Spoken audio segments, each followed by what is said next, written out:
Hola, ¿qué tal amigos de Florida News? Bienvenidos a este nuevo programa. Mi nombre es Tatiana Vargas y este programa es Inmigración Segura, un espacio para entender los procesos migratorios de forma clara, directa y con bases legales. No dejes que el miedo te detenga. Nosotros te abrimos el camino. Hablamos claro y legal. Te contamos las cosas como son, no como parecen. En Inmigración Segura conoce tus derechos, porque aunque no lo parezca, siempre hay una salida. Inmigración Segura.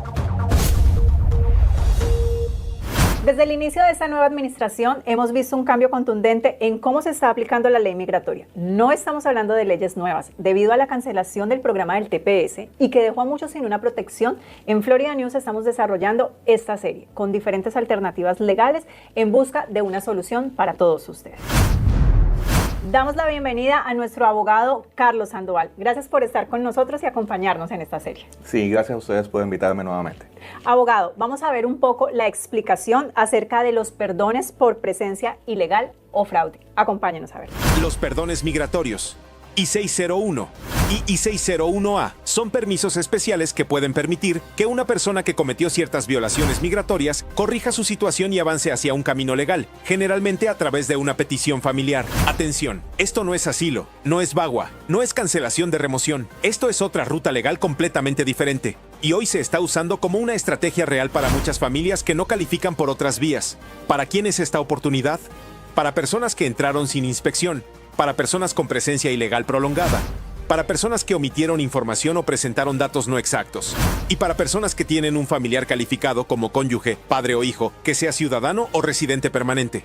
Este tema es grande, serio e importante porque muchas familias no tienen VAWA, no tienen un asilo fuerte y no tienen opción de cancelación. Pero los perdones I-601 pueden abrir una puerta real. Abogado, después de ver esta información tan importante, nos surge una duda. En este escenario, muchos se preguntan, ¿estos perdones son el camino para corregir errores del pasado? Bueno, lo importante es entender que estos perdones por sí solos no le dan un beneficio legal a alguien. Esos perdones son una alternativa para una persona que tiene un problema que la hace inadmisible. Por ejemplo, una persona que tiene un camino para un ajuste de estatus, pero en su momento le mintió a inmigración, o tuvo un problema criminal, o tiene presencia ilegal en los Estados Unidos. Entonces, necesitamos pensar en esos perdones como una persona que tiene la autopista para la residencia. En esa autopista hay un bloqueo que no le permite continuar. Estos perdones nos permiten quitar ese bloqueo para que la persona consiga su objetivo. Para que pueda continuar dentro de un proceso en busca de un estatus legal. Exactamente. Bueno, cuando una persona, y acaba usted de contarlo, ha estado durante X cantidad de tiempo, 5, 8 años, ese tiempo en el que ha estado es motivo para acceder a ese beneficio? Bueno, eso depende. El problema de la persona que ha estado ilegalmente en los Estados Unidos es que hay situaciones en las cuales tienen que volver al consulado de su país a obtener su residencia allá. Y una persona pregunta, ¿pero por qué tiene que volver a su país? Porque para una persona poder arreglar en los Estados Unidos, mayormente tiene que haber entrado legalmente. Pero hay personas que entraron ilegalmente a los Estados Unidos, de modo que no pueden ajustar acá, sino que les toca salir al consulado. Cuando salen al consulado, al haber estado en los Estados Unidos ilegalmente más de 6 meses, eso les genera un castigo. Y ahí es donde necesitamos un perdón. Y es posible que en este tiempo en que la persona se encuentra dentro de su país haciendo este trámite de Estados Unidos le digan que ya no es aprobado y que su visa queda cancelada. Bueno, lo bueno con este perdón, especialmente el I-601A, es que nos permiten hacerlo dentro de los Estados Unidos. So, básicamente, cuando la persona sale al consulado, ya tenemos una aprobación. ¿La presencia ilegal se puede perdonar? Sí, la presencia ilegal se puede perdonar. Básicamente necesitamos mostrar que hay un familiar calificado que va a tener sufrimiento extremo. En este caso, esos familiares calificados son esposos o esposas o padres de esta persona que sean ciudadanos o residentes y que vayan a tener extreme hardship, sufrimiento extremo. Es decir, esa sería la alternativa para una persona que quiera pedir el perdón por haber estado ilegal, pero que de una u otra manera alguien que esté dentro del país se va a ver afectada por que esa persona pues sea deportada. Exactamente, y ahí es donde es muy importante tener la evidencia para mostrar el sufrimiento que el familiar calificado va a tener si a esa persona la deportan a su país. Perfecto, doctor.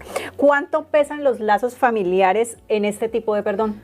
son fundamentales. Necesitamos mostrar primero que la persona tiene un familiar calificado. En este caso hay situaciones donde puede ser un esposo o padre. Hay situaciones como en las de perdones por problemas criminales, donde también un hijo puede mostrarse el sufrimiento extremo. Pongamos un escenario y es el que si de alguna manera esta persona ha intentado realizar algún otro proceso en el cual ha omitido o digamos que ha mentido para obtener ese estatus legal, ¿esto también da aval pedir perdón? O sea, ¿lo puede hacer? Correcto. Hay situaciones donde la persona ha cometido fraude o un término legal que se llama misrepresentation, que es básicamente como haberle dicho a inmigración algo que no era verdad, en lo cual esto hace a la persona inadmisible. Inadmisible significa, como decíamos antes, es ese tronco en el camino que la persona, un bloqueo. Imagínate ese bloqueo que básicamente la persona quiere llegar a la meta, pero aquí tiene ese bloqueo. Este perdón nos permite remover ese bloqueo de la persona para que eventualmente le puedan aprobar su caso. Y en eso es muy importante. La persona no necesariamente tiene que salir del país. Hay perdones donde podemos hacer el proceso dentro de los Estados Unidos para que no tenga que salir del país. Una pregunta que me surge y es, ¿el que tú pidas perdón puede retrasar un poco más el proceso? Es decir, ¿puede el juez llegar a decir, ok, seguimos en el proceso, pero nos vamos a tomar más tiempo? Bueno, eso depende. El perdón se puede presentar tanto delante del juez o hay perdones que se presentan ante inmigración. Entonces, hay situaciones donde tenemos un proceso de ajuste de estatus ante inmigración, se presenta el perdón ante inmigración y definitivamente sí va a ser un retraso porque básicamente puede tomar meses y en algunos casos hasta años para que inmigración adjudique ese caso. Cuando es delante del juez, no necesariamente, porque entonces el juez puede adjudicar el caso ahí mismo. Perfecto. Tal vez si se cometieron algunos errores en aplicaciones anteriores a este proceso, ¿eso podría formar parte del que no se puede aplicar con este beneficio de perdón? Sí, bueno, hay situaciones en que una persona puede no calificar para esos perdones. Por ejemplo, vamos a hablar del tipo de caso de presencia ilegal. Hay personas, digamos, que han entrado a los Estados Unidos ilegalmente, los han deportado, han vuelto a entrar ilegalmente, los han deportado. Eso ya genera un perdón peor, o sea, aquí más grande, una exacto. Solicitud de un perdón que tiene más peso, o sea, Exacto, entonces, el perdón que estamos hablando ahora es el normal, la persona llegó y se quedó ilegalmente y se va a devolver, pero hay situaciones en que una persona ha tenido múltiples entradas ilegales al país, sale, lo deportan, vuelve a salir, ahí ya hay un perdón, o hay un castigo que se llama el castigo permanente. Ese castigo permanente ya no simplemente se puede solucionar con un perdón, sino que ya obliga a la persona a permanecer en su país cierta cantidad de tiempo. A veces es 5 años, a veces es 10 años, a veces es hasta 20 años. De modo que es muy importante entender cuál es el tipo de perdón que la persona necesita. Ya que si una persona vuelve allá habiendo obtenido el perdón, pero cuando vuelve allá le dicen, no, usted tiene un castigo de 20 años, puede ver la situación en la que le toque estar allá 20 años antes de volver a entrar al país. De intentar volver. Abogado, es decir que existe la posibilidad de que el perdón no sea tan sincero, que en el momento en que te deportan a tu país, ¿realmente no existió el perdón? Bueno, lo que en realidad pasa es que hay personas que tienen más de un ground de inadmisibilidad. Hay personas que necesitan más de un perdón, básicamente, porque es que hay personas que pueden necesitar un perdón por un problema criminal, hay personas que pueden necesitar un perdón por un problema de fraude, hay un problema, la posibilidad de que una persona tenga inadmisibilidad permanente, como estábamos hablando. Entonces, podemos hablarlo como en niveles, más que todo como una lasaña, imaginémonos. Okay. Tú sabes, una lasaña, cómo está compuesta de varios niveles. Ajá. Entonces, si nosotros... Exacto. Si nosotros hacemos una lasaña con un solo nivel, no es una lasaña, es queso y carne. Lo que pasa con esas personas es que muchas veces cuando les aprueban un perdón, solamente les han aprobado uno de los problemas de inadmisibilidad. Es más, en estos casos en que a una persona les aprueban el perdón por la presencia ilegal, es muy importante que ese sea el único problema de inadmisibilidad que tienen. Por ejemplo, digamos que a una persona le hacemos el perdón de la permanencia ilegal en los Estados Unidos, pero esa persona, digamos que también tenía un problema criminal que necesita un perdón. Cuando esa persona va al consulado, le van a decir, muy bien, a usted le aprobaron el perdón de inadmisibilidad por presencia ilegal, pero usted también necesita un perdón por un problema criminal. eso automáticamente va a hacer que le revoquen el perdón que ya le habían dado y vamos a necesitar aplicar por ambos perdones. Ahí es que es muy importante que la gente se asesore muy bien. ¿Por qué? Porque tenemos esa lasaña, necesitamos estar seguros que estamos curando todos los niveles, no solamente que curemos uno y tengamos otros 3 o 4 niveles de inadmisibilidad. Correcto. Perfecto, es decir, una persona tiene que asesorarse muy bien, buscar esta asesoría para poder conocer cuáles son todos esas características que lo harían admisible y cuáles son los perdones que tiene que solicitar. Exacto, porque si una persona solamente pide un perdón, pero le quedan faltando perdones, no hace hizo nada. Exactamente. Literalmente no hizo nada. Abogado, ¿cuánto afecta si la persona no lo dijo en su momento? Es decir, estamos en esta posición en la que la persona pidió ese perdón por estar ilegal, pero no informó que era que tenía otro fraude. ¿Afecta? Sí afecta. Afecta si la persona hay otro problema que tiene y no lo dijo. Es más, cuando estamos haciendo un perdón, una de las cosas que siempre le recomiendo a mis clientes es indicarme todos los problemas que tienen. ¿Por qué? Porque todos los problemas los podemos solucionar con la misma herramienta muchas veces. Pero en esa aplicación de perdón, si yo nada más estoy pidiendo perdón por la parte criminal y no menciono la parte de fraude, entonces inmigración va a decir, sí, nosotros le perdonamos la parte de criminal, pero no la parte de fraude. Entonces ahí es donde es muy importante estar seguro que nos estamos enfocando en todos los factores que pueden hacer que la persona sea inadmisible. Y que desde el principio se tengan en cuenta todos esos factores y eso haga que el proceso sea un poco más rápido. Exacto, y no solamente más rápido, sino que también una de las cosas que le tenemos que pedir al oficial de inmigración o al juez es discreción. Discreción, como hemos hablado en los otros capítulos, es evaluar los factores positivos versus los factores negativos. Si en este momento yo estoy pidiendo perdón para un proceso de fraude, por ejemplo, y no dije que también tenía un problema criminal, eso le va a afectar tanto la credibilidad y también esa parte de discreción, porque básicamente el oficial va a decir, nos está pidiendo perdón por mentir y nos está mintiendo nuevamente. Entonces ya cuando llegamos a este punto es muy importante poner todas las cartas sobre la mesa y curar el caso completamente. Una pregunta que me surge y es, por ejemplo, una persona que de hecho está dentro del país, está tal vez ejerciendo labores sin un permiso de trabajo, ¿esto puede afectarle? Bueno, generalmente cuando una persona está ya pidiendo perdón es porque tiene algo que la hace inadmisible. Puede ser una persona que ya se quedó ilegalmente en el país, ya está trabajando ilegalmente, entonces normalmente trabajar ilegalmente no va a ser necesariamente algo que haga que su caso sea peor. Si miente y dice que no trabajó cuando sí trabajó, eso sí le va a afectar, que es una pregunta que me hacen los clientes muy a menudo. Estamos haciendo el proceso de ajuste de estatus y hay una parte donde dice, usted ha trabajado. Y me dicen, abogado, ¿qué pongo? La respuesta es ponga la verdad. ¿Por qué? Porque si pone que trabajó, no le va a ser el caso más complejo, no le va a ser inadmisible, pero si trabajó y no lo puso, ahí ya le está mintiendo a inmigración. Perfecto. Abogado, ¿qué personas están 100% calificadas para decir voy a tomar ese perdón? O sea, voy a acceder a ese beneficio. Bueno, decir que alguien está haciendo que está 100% calificado es muy difícil decirlo, pues porque obviamente como abogados no podemos garantizar un resultado, pero normalmente las cosas que necesitamos mostrar para que una persona le den un perdón es, 1, tener un familiar calificado, 2, mostrar que se merece una decisión discrecional favorable. Y no solamente eso, también mostrar que ese familiar calificado que tiene va a tener sufrimiento extremo si no le dan este perdón. Correcto. Perfecto. ¿Qué familiares abren? Me estaba hablando usted precisamente de familiares. ¿Qué familiares abren la puerta a este perdón? O sea, ¿qué rango debe de tener esa persona? Bueno, en el caso de perdones por presencia ilegal y por fraude, son padre o madre que sea ciudadano o residente de los Estados Unidos y esposo o esposa que sea también residente o ciudadano.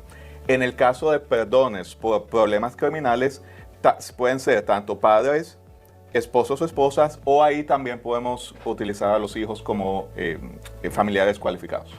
Surgen muchas preguntas y otra es una persona que entró ilegal, ¿cierto? Conoció una persona, se casaron, es un matrimonio legal. Esta persona, ¿cuánto tiempo, y pasó mucho tiempo estando en ese estatus ilegal, esa persona, ¿qué vale es el perdón que debe de pedir? Veamos el caso de que es una persona que entró ilegal y veamos el caso que fue una persona que entró legal. Bueno, cuando la persona entró ilegalmente, normalmente va a necesitar un perdón, ya que no califica para ajuste de estatus, a no ser que se cumplan algunas de las excepciones. Una de las excepciones es la ley 245I, para una persona que haya llegado antes de diciembre 20 del 2000 y que tenga una petición que le hayan hecho antes de abril 30 del 2001. Entonces esa es una de esas excepciones. Si no califica bajo una de esas excepciones, va a necesitar un perdón para poder ir a sacar su visa al consulado. Y ahí ese perdón básicamente es lo que le va a dar esa protección cuando se presenta al consulado. Para una persona que llegó legalmente, digamos que llegó con una visa de turista, no necesita un perdón, ya que en ese caso podemos hacer el ajuste de estatus dentro de los Estados Unidos mientras podamos mostrar esa entrada legal. Pero es necesario que este proceso se lleve a cabo antes de que por X o por Y razón tal vez llegue a inmigración, porque, no sé, estuvo en un retén y la tomaron. O sea, el proceso debe estar antes de que... Sí, bueno, si la persona por alguna razón la detiene inmigración, digamos, la ponen ante un juez, ahí se le puede pedir todavía el ajuste de estatus, pero ya se pide delante del juez. Y como están las cosas en ese momento, en muchas situaciones es posible pedir una fianza dependiendo de la fecha que la persona entró a los Estados Unidos, o también es posible continuar con el caso delante del juez para que el juez sea el que adjudique la residencia. Abogado, ¿todas las personas que entraron sin inspección necesitan un I-601A? Bueno, hay otra excepción a esta regla que le permite a una persona que entró con VAWA. Si una persona tiene un caso de VAWA y va a hacer un ajuste de estatus, no importa si entró sin inspección a los Estados Unidos. Entonces, es muy importante. Todas estas personas que tienen un caso de VAWA, aún si han entrado ilegalmente, pudiéramos hacer el ajuste, aún si entraron sin inspección. Es decir, que en cierta medida el VAWA les hace una protección amplia. Exactamente. Perfecto. Bueno, a todos ustedes lo más importante es que siempre estemos asesorados, que siempre tengamos el acompañamiento de una persona que conozca absolutamente toda la ley, que sepa cuáles son las vías y cuáles son las oportunidades que tenemos de continuar legalmente. ¿Un hijo ciudadano y un cónyuge tienen el mismo peso legal para pedir el perdón? Eso depende del tipo de perdón que se esté pidiendo. Por ejemplo, si es un perdón de fraude o de presencia ilegal, el hijo no nos va a servir como qualifying relative, solamente el esposo o la esposa, o un padre o una madre, si lo tiene. Ya en el caso de un problema criminal, digamos que una persona es inadmisible por razones criminales, ahí entonces sí, el esposo y la esposa y el hijo o la hija, si podemos mostrar sufrimiento extremo para cualquiera de los dos, entonces en ese caso sí tendrán el mismo peso. ¿Se puede lograr este tipo de perdón sin demostrar daño extremo de un familiar? Es decir, que no podamos comprobar que realmente va a haber un daño en un familiar. Hay una situación en la cual no es necesario tener ese daño extremo o sufrimiento extremo. Esa es la situación en los perdones por situaciones criminales. Digamos que una persona que cometió un crimen y el crimen, la convicción o fue sentenciado hace más de 15 años, en ese tipo de situaciones ya no necesitamos mostrar sufrimiento extremo a un familiar. Aquí ya nos tenemos que enfocar más en la rehabilitación, que esa persona no ha seguido cometiendo crímenes, y en ese tipo de situaciones sí sería posible que nos aprueben un perdón, aun si no hay un familiar que va a tener sufrimiento extremo. Abogado, creo que hemos hablado muchísimo y hemos abierto puertas para todas esas personas que tal vez consideran que no tienen una oportunidad. ¿Qué consejo le daría usted a esas personas que tienen la posibilidad de pedir un perdón? ¿Cuáles serían como los tips o lo que recomendaríamos a estas personas? Lo más importante en este tipo de casos es la preparación. ¿Por qué? Porque hay muchas personas que piensan que un perdón es mandar una carta o un perdón es simplemente mandar un par de papeles. Este tipo de casos, básicamente lo que necesitamos mostrar es que el hardship, el sufrimiento extremo, va a ser muy superior al sufrimiento normal que una persona tendría en los Estados Unidos. Entonces, la cantidad de evidencia que se manda, los argumentos legales, hay que evaluar muchos factores, la parte emocional, la parte familiar, la parte de salud, la parte económica. O sea, estamos hablando de un caso que se tiene que mostrar desde un ángulo de 360 grados. Es más, muchas personas vienen donde mí después de que han aplicado por el perdón y se los han negado. Lo primero que yo les digo es, denme una copia del perdón que usted mandó. Y me dan 5 papeles así, como una carta y un reporte médico. Si usted va a hacer un perdón, tiene que asegurarse que tiene suficiente evidencia para mostrar que el sufrimiento va a ser extremo. Acuérdese, no nos están pidiendo sufrimiento, nos están pidiendo sufrimiento extremo, que es muy superior al sufrimiento que una persona normalmente va a experimentar en ese tipo de casos. Entonces, preparación, muy importante. Lo segundo es, obviamente, asegurarse que se están mandando el perdón para todas las cosas que se necesita perdón. Por ejemplo, lo peor que le pudiera pasar a una persona es que le aprueben el perdón, pero que se lo hayan aprobado por una sola de las capas de la lasaña, digamos. Ya. Es muy importante asegurarnos que cualquier cosa que se necesita perdonar ya esté incluida en ese perdón. Esté cubierta. Es decir, abogado, que una persona a la cual le hayan negado este perdón, sea porque dijo yo lo voy a hacer solo, o sea porque el procedimiento estuvo mal realizado, puede aplicar nuevamente para el perdón y ahí sí puede dárselo. Sí, cuando a una persona le niegan un perdón, hay varias opciones que tenemos. Hay algunos perdones en los cuales se puede apelar. En el 601A no permite apelación. El 601A, que es el perdón por la presencia ilegal aquí antes de salir al consulado, no hay apelación, es necesario volver a presentar uno nuevo. En los otros perdones, ya sea por fraude o por criminal o el perdón por presencia ilegal, pero no el 601A, sino el que se hace aquí, existe la posibilidad de hacer una apelación, una moción de reconsideración. Depende mucho de la razón por la cual se la negaron. Si yo veo que a una persona le negaron el perdón simplemente porque no mandó suficiente evidencia, lo mejor es volver a presentar un mejor perdón, un nuevo perdón ya bien sustentado. Hay situaciones en las cuales si yo pienso que el oficial se equivocó, existe la posibilidad de hacer una apelación o una moción de reconsideración.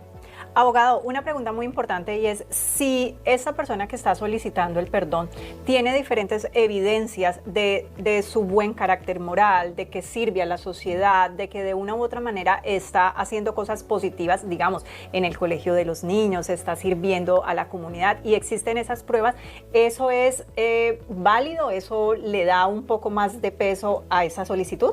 Sí, claro, y es que es muy importante porque muchas personas a veces se enfocan demasiado en la parte de sufrimiento extremo y se olvidan que también es una decisión discrecional del oficial.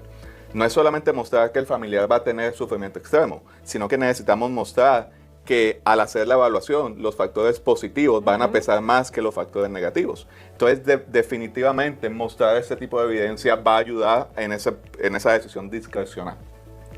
Es decir, que entonces una de las opciones que pueden tener las personas es que tengan toda la evidencia del buen carácter moral, de lo que están haciendo con la sociedad, de su comportamiento entre la sociedad en la que se encuentran. Correcto, es muy importante y es un factor que no se puede olvidar. Abogado, muchísimas gracias por habernos acompañado en este maravilloso programa. En verdad que creo que son muchas las dudas que hoy ya dejamos muy claras, abriendo la puerta para las personas que tienen la posibilidad de pedir perdón. Le agradecemos mucho por acompañarnos y esperamos tenerlo en una próxima emisión. A ustedes gracias por invitarme nuevamente. Muchísimas gracias, televidentes, por estar siempre conectados a Florida News, la nueva forma de ver las noticias. Recuerde compartir nuestro contenido, activar la campanita y darle like.